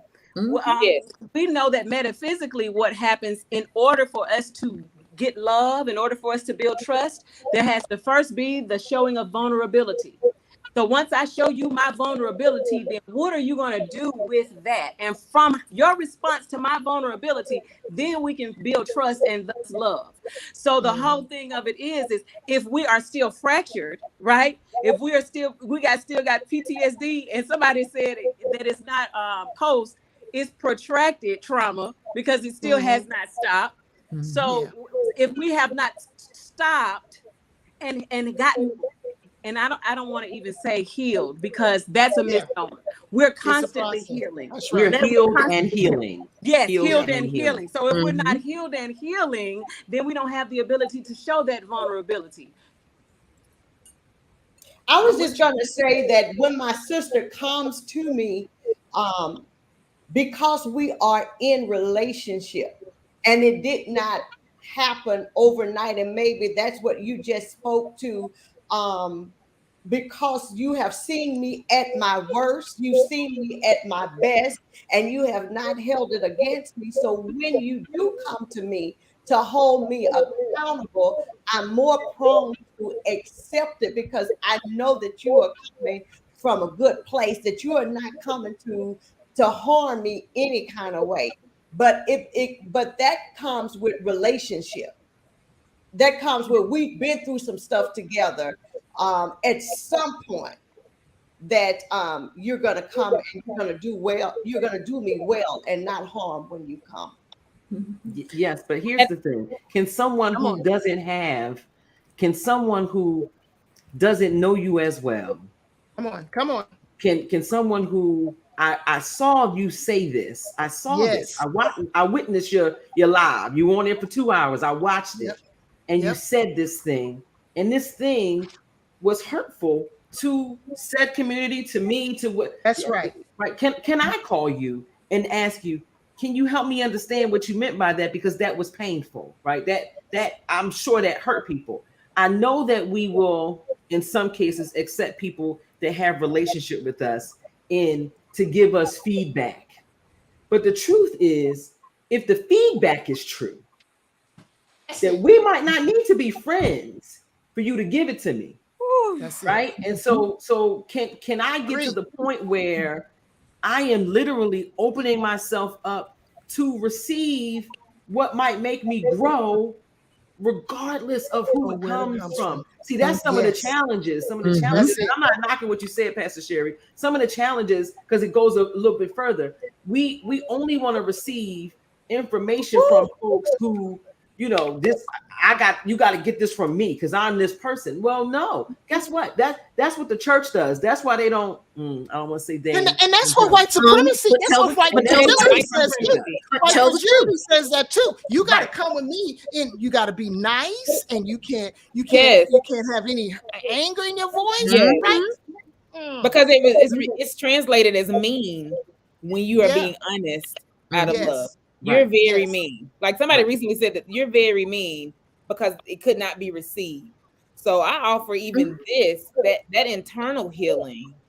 What does that part of you need to heal so that you don't become vulnerable while bleeding? Yeah. So we're healed and we're healing, and we have become and we are becoming. Like we are continuing to grow and be while we are here. And we're finding out what used to be helpful, like me being around negativity to push. I found out that was actually a part of my trauma experience, and it didn't help me at all. It started to shut me down. So I had to remove myself from that, including some family. Like I had to realize, I just can't sit with that today. So what is that? Because that again is another space for me, for Black people, that's bathed in white supremacy. It is a form of white fragility that we have embodied into our Blackness. And so you're being mean to me because because you're being honest with me. And it is but now the flip side of that, Pastor. Think about the flip side though, right? So because you're being honest doesn't mean doesn't equate to you being mean. Right. And I can be honest without being mean. Being mean. Because some of us think that to be honest means I got to be like, well, let me tell you, like, no. So I can be honest without, just because I'm honest doesn't mean I'm being mean. And I don't have to be mean. I can be honest without being mean. Some of us think that we have to, that meanness has to be attached to honesty. And I think it's attached to, I don't know if it's white supremacy or some otherness. I don't know. But if I have to say, I have to be It's power and derogatory control. and nasty. Yes, I have to have, you said it at the very beginning, Dr. Jamie. I have to have it. And so for me to tell you the truth, I have to have it. I have to have the stage, and it's gonna come out or be whatever. Right. Versus, why can't we share the space? There is no space. If But I'm you know, coming in to the you because church, you are Yeah. the my truth, sister, being truthful is described as being unloving. Ooh. You weren't being very loving towards that Yeah. person. I Yeah. was like, Yeah. but I'm telling the truth. Doesn't the Bible tell us to be truthful? Doesn't the Bible tell us not to lie? And the Apostle Paul said, have I ceased being your friend because I tell you the truth? Yes. I want to say comment on what Reverend Terry said early on when you were talking about how we need to see Black women, we need to see us communally, right? We need to be concerned about all of us, not just our individual whatever we got going on, right? But how are we in relationship with each other? How are we as a collective? So if we're thinking about, my sisters, then that means we care about our sisters, whether they're our friends, our ride or die or not, right? And so, it's like old school, right? So going in the grocery store and, seeing other young Black women doing things or may needing help, we gonna say something. We gonna speak up. We gonna try to help. We don't know them. That's just what we do. Mm-hmm. Because we have this worldview, right, of community. And as womanists, right, that is an ethic of ours. That is a tenet, traditional communalism, right, that we are concerned about the survival and thriving of entire people, of not just Black women, but our Black men, of our children, of all marginalized communities, of all people. So that means that gives us a responsibility to one another. Am Amen. I I my totally agree. brother's keeper? Am I my sister's keeper? Yes. Yes. Look, And we I know totally that doesn't just mean people we friends with, right? Because the Good Samaritan just didn't know the person. So yeah. So Amen. let me pose this. I know we Reverend mentioned Delois, you earlier. sound muted. Yeah. Can y'all hear me now? You're Can y'all very hear me? muffled. Muffled. Let me try something. I think, yeah, I see what it is. How's that? Yes. Oh, that's better. Yes. Yes. Okay, so Crystal clear. my mic switched. And so I know, Pastor Conley, you mentioned color. We talked briefly about colorism. So when we look at colorism, classism, and casteism, all of these have played an adverse role in how not only enslaved women perceive themselves, but also how we perceive ourselves and each other. And it says these isms affected Black women's self-esteem and self-understanding, causing them to act out their frustrations or feelings of insecurity on other Black women. So I'll speak to what I do know is the colorism space because I've had to deal with that. Because it does. For a long time I thought that I had to do more than other relatives. I thought that I had to go above and beyond because my grandmother, in all good intention, was saying, I won't speak over you how my mother spoke over me, but in turn was speaking over me how her mother spoke over her, because you won't be seen as good enough, but I see you as good enough. So she was trying to heal, but it hurt at the same time. So for black women who have darker skin, we've had to, and I don't even think my skin is that dark. I mean, personally, but growing up, my cousins are lighter than me. You have to find that wound and heal within and realize how beautiful you are. And it's not a matter, I've had to help women in practice with this. It's not a matter of looking in the mirror and saying I'm beautiful.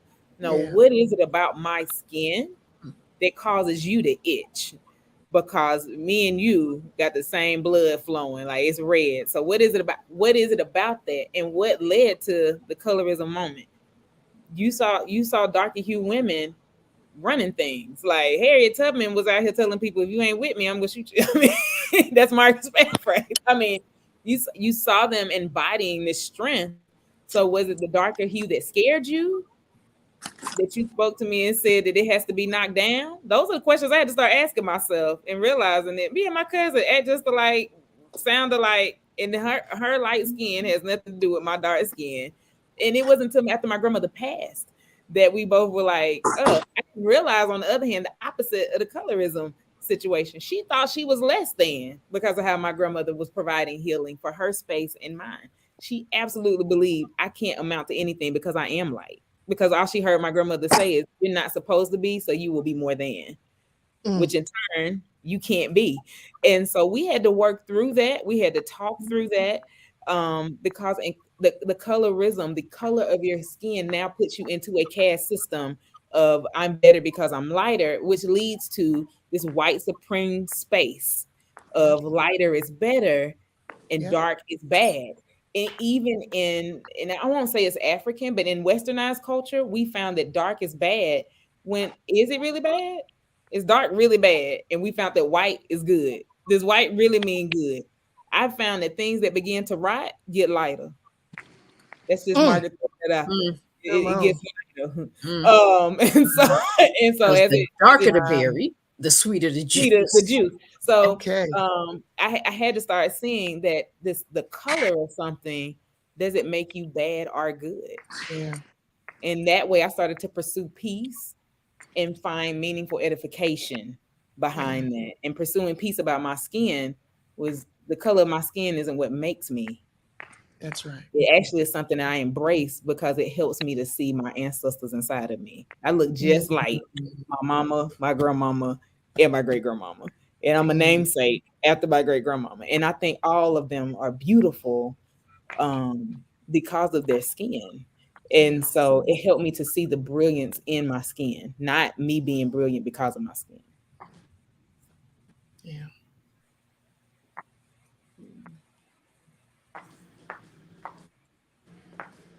Anyone else want to add to that space of colorism, casteism?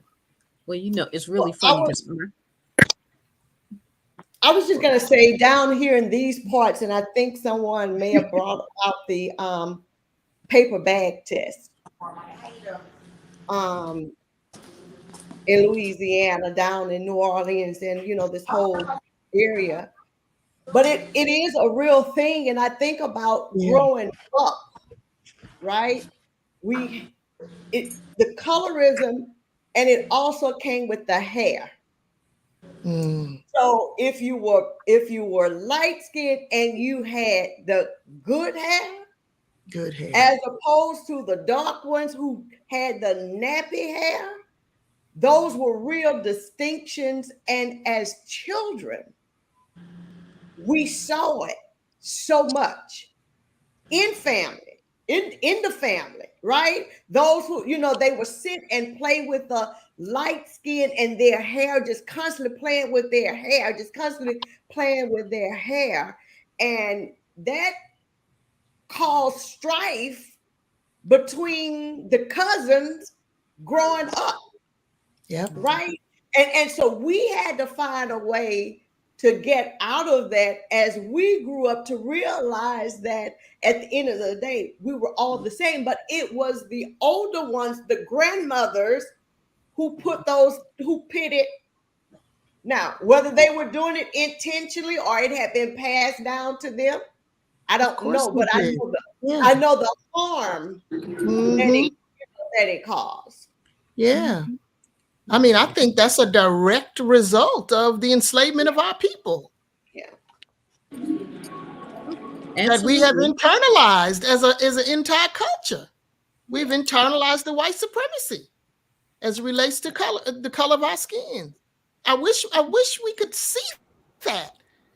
I don't mean us, right? I mean as a collective, right? I wish that we understood how much of this we have internalized from people who meant us no good.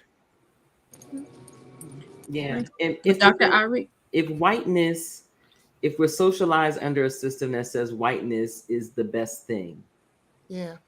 then my proximity to whiteness means I'm that much closer to being the best thing, right? Yep. So I'm setting up a system where if my skin is browner, right, then I am not the best thing, and I'm probably I desire. Who doesn't desire to be the best thing, right? So That's right. That's I right. desire to be the best thing. I am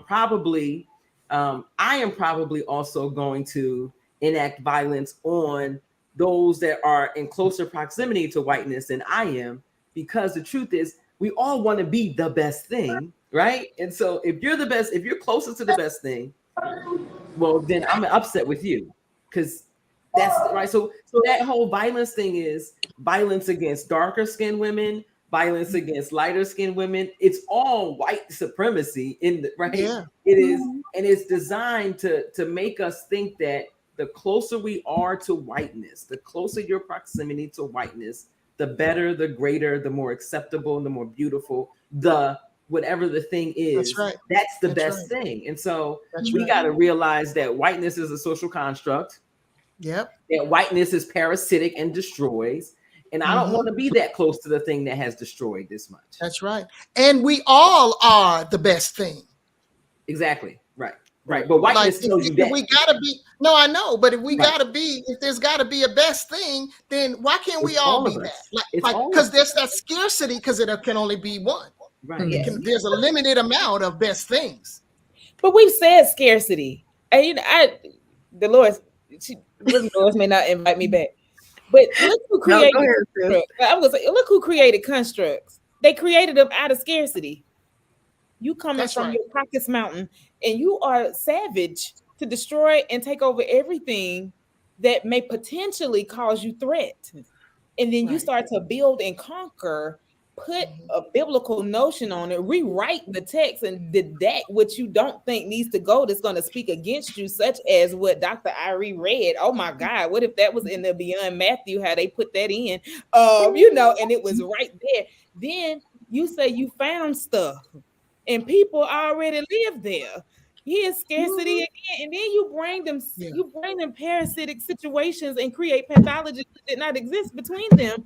And so now, how do we deal with that? And we're asking questions about how to heal the wounded, Right. Right. because we're tired of being sick because of what is there. So the invite I want to leave here, even on this part, is how do we stay in a state of healing, because we are all in recovery, and we're continuing to recover from some decisions that were made out of scarcity from something we're not even connected to. Right. Right. And I want to mention one thing that, first of all, as a non-darker skinned sister, I just want to say I'm sorry, which, you know what I'm saying? I just want to just make space and room to say I'm sorry that should have never happened to any of us ever. Exactly. Right. But then the next part about it is, coming from the family that I'm from, Port City, Pensacola, Florida. My great grandfather was the vice president of the Pensacola Creole Association. And I'm going to say, even though we understood that, we're light skinned and there's this privilege, we also, many of the free Africans, many of us understood that light skin as a social responsibility to make certain that the rest of us could get in the door. So let's not miss the fact that this was something that was put on us, and yet how we utilized it was still to create progress for all of us. So it was not about when our great grandmother or my grandmama even said, okay, if you marry a dark skinned man, your children are going to have it hard in life. Right, Doc? When we were talking about they're trying to help us, but they're actually hurting. But at the same time, we're dealing with the fact that I ran and went and had babies with the darkest man I could find for that simple.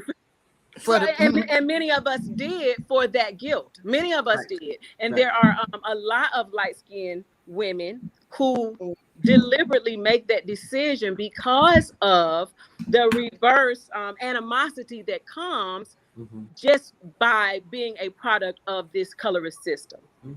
So I just want to. You ain't never lied. My prayer was that I had a dark-skinned child. Yep.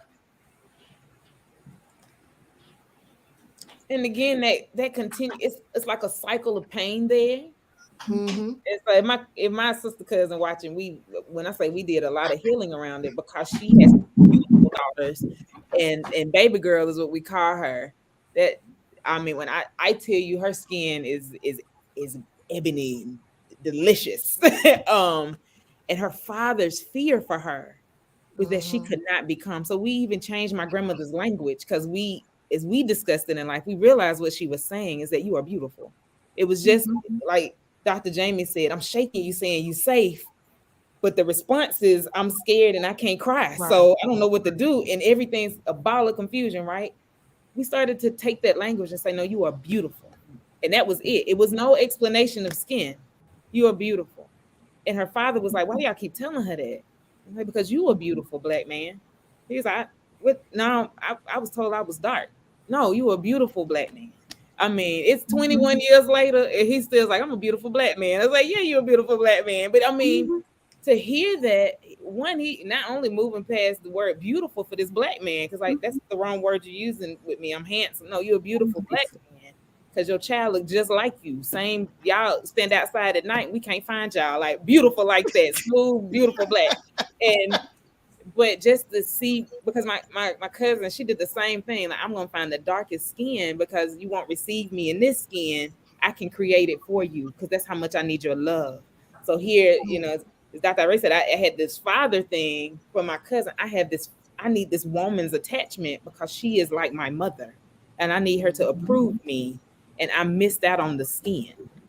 So here it is, and now working through it, we de-weaponized it because we're beautiful. Yeah. Yeah. Right. And Pastor Margaret is absolutely correct because my baby sister is a lot darker than I am. And I remember she was about 5 years old and asked me why she didn't look like me. And I was like, you look exactly like me. No, I don't.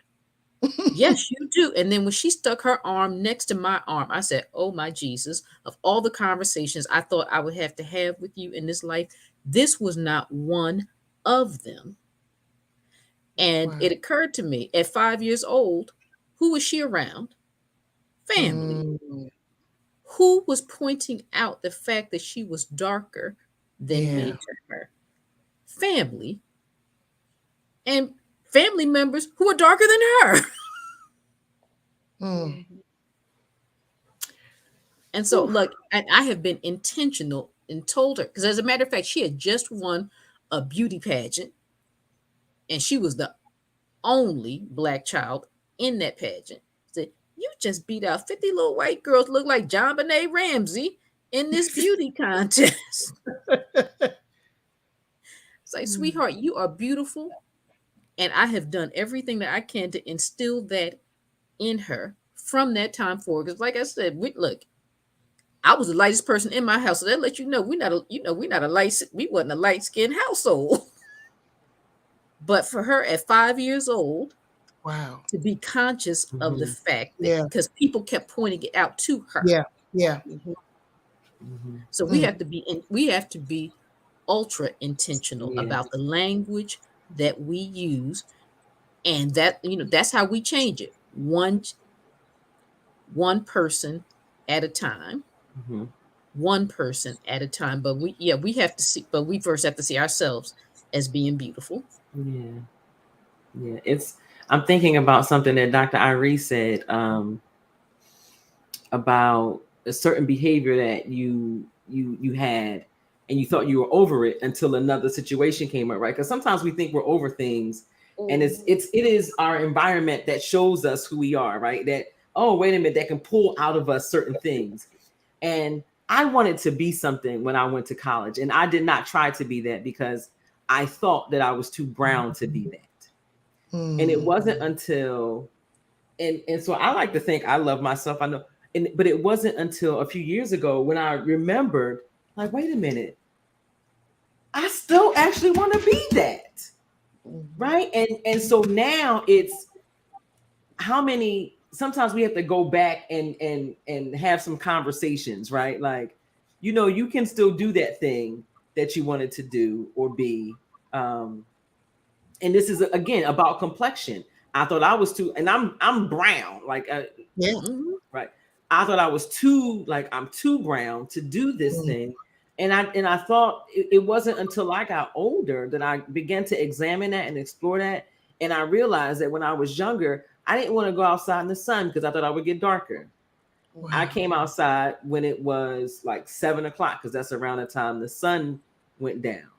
And I Mhm. did that for years. And then it became a part of me that I just didn't do the sun, right? Couldn't tell you why. I just didn't do the sun. And one day, one of my girlfriends said, like, we going to a beach, like we going to an island. You know, I don't help us understand how you don't do the sun, but we going to a, you know, you're gonna have to do the sun, like you are gonna get browner. And I had to sit back, like, I'm good with that. Oh, but wait a minute. For years I wasn't, and I didn't, like, I had to do my own.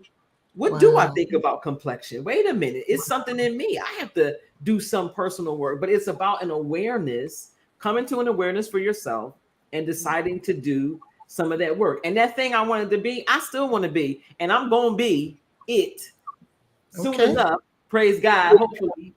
Yeah, but it's about just having an awareness for yourself, and in some ways going back to check yourself for some previous conversations and things that you believed, so that you can now really shift with this new belief, this new identity. Because we say we believe something sometimes, but our behavior hasn't caught up to the thing we've said. And so in some ways, my behavior is still catching up to some of what I believe about myself today. Yeah. That's the whole continuously becoming. And I know it's almost 9 o'clock, so let me be quiet again and let Reverend Dolores talk.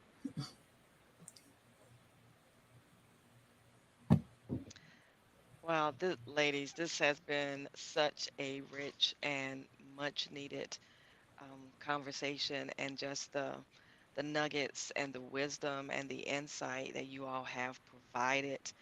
I really hope that this has helped someone, and for those who may come back and watch the replay of this, and and it's just so refreshing, to hear you all, share part of your testimony, and even admit to being, the perpetrator.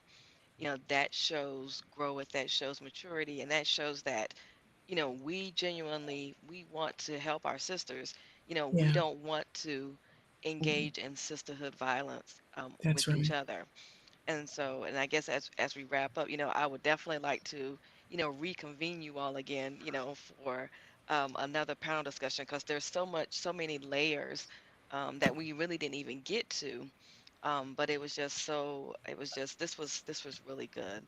And just reading the comments from those who posted, I know people, our sisters, were able to get something. And I hope even our brothers, can get something out of this as well.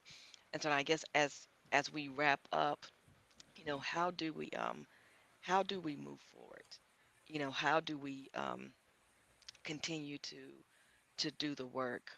How do we get other sisters to kind of evaluate themselves and say, okay, I've been a part of this cycle of perpetuating violence against my sister. How do we move forward from here? How do we keep doing the work? How do we keep working on ourselves? And anybody can start.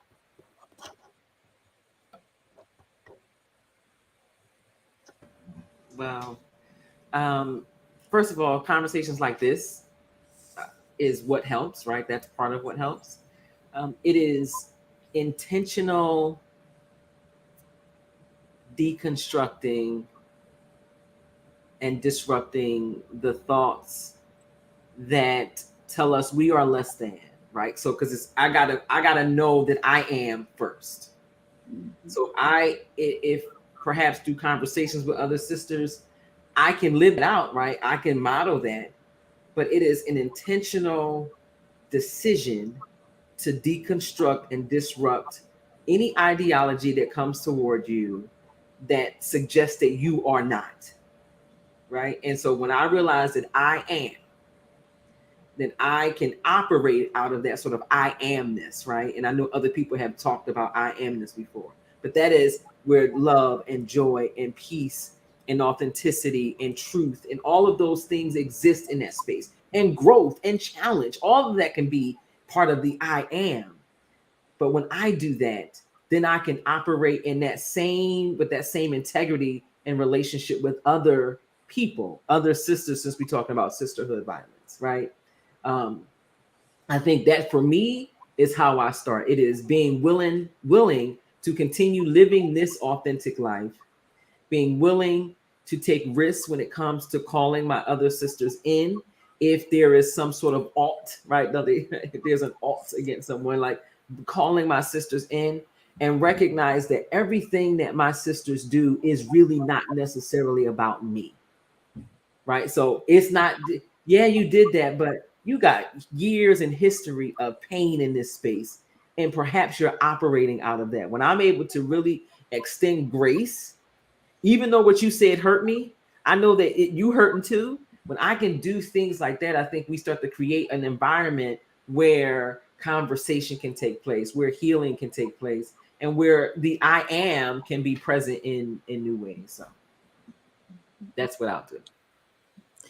Amen. And to piggyback on you, Dr. Jamie, because I like to say, I am who I am says that I am. And not to over spiritualize, but if you ask God to show you who you are, it'll happen. You got to be ready for what it is that that you're shown, and find somebody to help you to do the work, because you cannot do it all alone.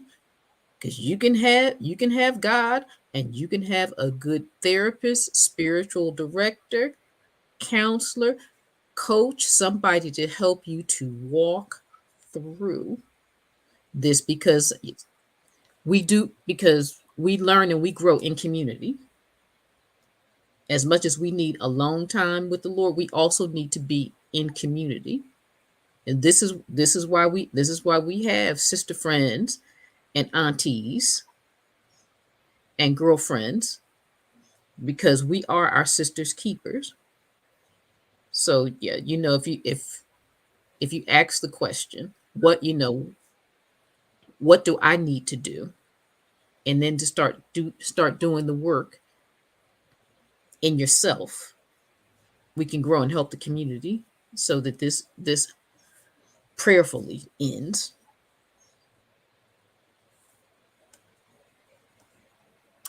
I'll just say, first of all, thank you for allowing me to come into this sacred space with my sisters.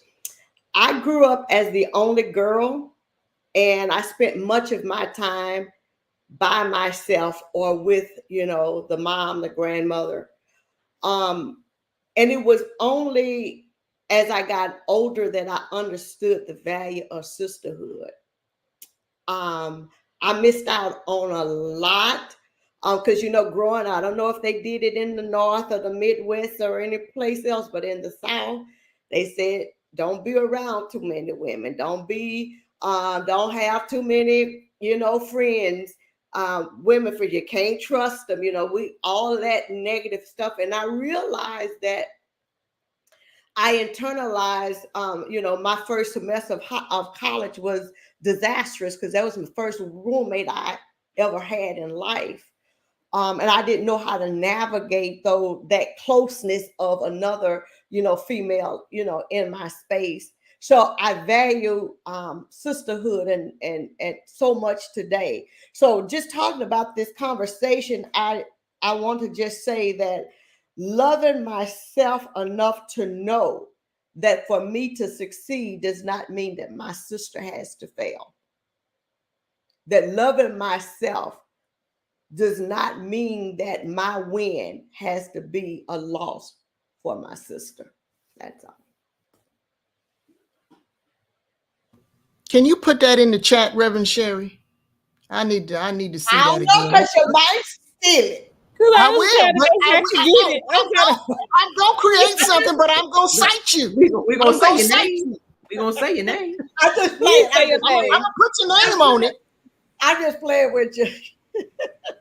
Yeah, please. You know God. me. Yeah. She know me. I'm gonna put it out there now. I'm gonna put it out there. I just said that based upon what I had just said. No, it doesn't matter. I'm gonna put it in the chat. Dr. Sherry, that was good. Amen. That was good. Oh, that Amen. That was was it. good. Amen. Look, look, we need to pass the plate on that one. Right. That was, Okay. that was a collection plate statement. Like, let's get this off. Time for the I guess benediction.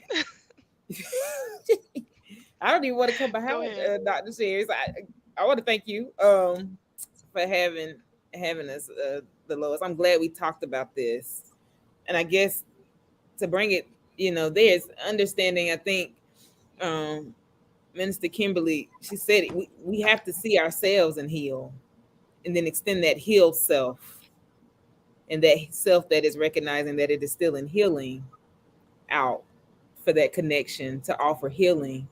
um who we are. I am that I am. Thank you, Mr. Kimberly. I'll be what I will be. I will grow and become as I become.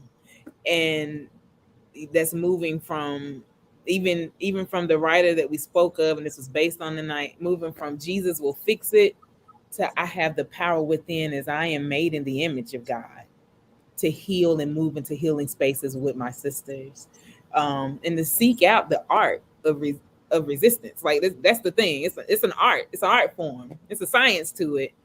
It didn't just I show up and it's better, but it requires work and intention. As everyone has said tonight, it's an intentional thing for us to show up healing and healed in vulnerability to gather connection and healing with others. Doesn't mean I gotta like you, but it does mean that I want to heal with you and grow. Yeah. And quite frankly, I don't have anything to add. Everything that has been said is enough. Um, I agree with everything everybody said, and if we can just do those things, we can come a long way.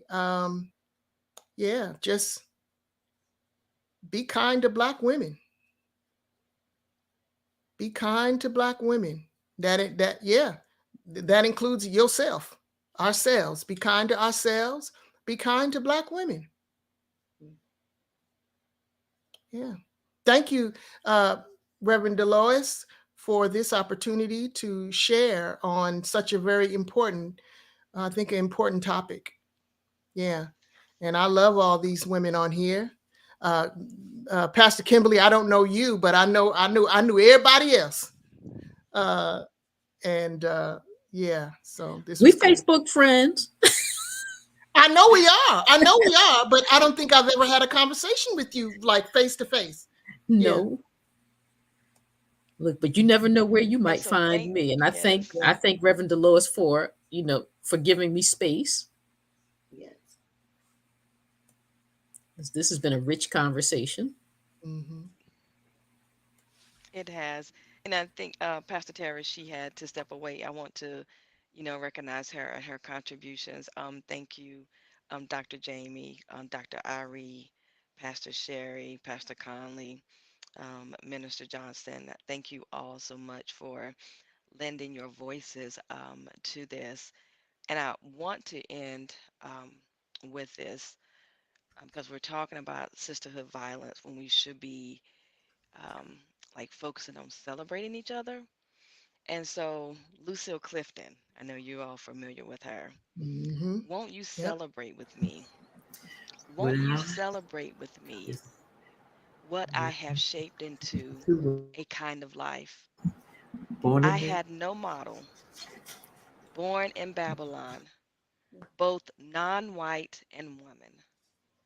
What did I see to be except myself? I made it up.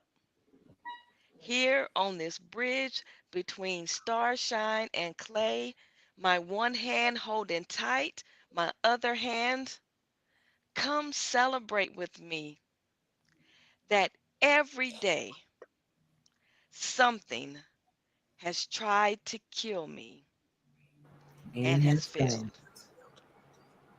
Ashe. And I And it believe failed. that is an appropriate place, for us Absolutely. to conclude this conversation tonight.